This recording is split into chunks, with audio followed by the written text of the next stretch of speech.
GST rate में कुछ महत्वपूर्ण बदलाव किया गया है जिसको ध्यान से हम लोग को समझना पड़ेगा। सबसे पहले तो 5% और 18% अभी भी एज इट इज है, वैसे एज इट इज है। 12% और 28% रेट को डिलीट कर दिया गया है और वो सारे प्रोडक्ट जितने भी थे उस सबको शिफ्ट कर दिया गया है। 12% और 28% वाले को 5% या फिर 18% में शिफ्ट कर दिया गया है। तो आइए हम लोग जानते हैं एक एक करके किस में क्या रेट चेंजेस हुआ है। तो सबसे पहले अगर हम लग्जरी गुड्स की बात करें, जैसे कि एसी, टेलीविजन जो 32 इंच से बड़ा था, मॉनिटर वगैरह की बात करें तो उसमें 28% के बदले में अब कितना परसेंट टैक्स लगेगा? 18% टैक्स लगेगा। कुछ मोटर व्हीकल जैसे पेट्रोल वाला कार जो 1200 सीसी से कम होता था, डीजल वाला कार जो 1500 सीसी से कम होता था, कुछ मोटरसाइकिल, उस सब का रेट 28% से चेंज करके अब 18% कर दिया गया है।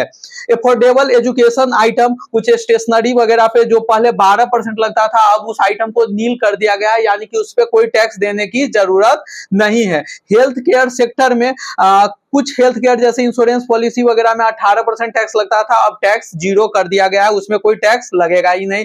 थर्मामीटर वगैरह में जो 18% था 5% का टैक्स हो गया है। मेडिकल कुछ प्रोडक्ट जैसे ऑक्सीजन वगैरह में 12% था, उस सबको घटा के कहां ले गया है? 5% ले गया है। कुछ हेयर ऑयल, शैम्पू वगैरह जो पहले 18% में था तो उसको 5% में ले गया है। बटर, घी वगैरह जो 12% में था, नेसेसिटी वाला आइटम, उस सबको उठा के अब कहां पे ले गया है? 5% में ले गया है, क्योंकि 12 और 28 डिलीट हुई हो गया है। कुछ एग्रीकल्चर प्रोडक्ट जो 12% में था, ट्रैक्टर वगैरह जो 18% में था, और कुछ एग्रीकल्चर प्रोडक्ट 12% में था, सबको उठा के 5% में ले गया है। इस वीडियो में इतना ही, धन्यवाद।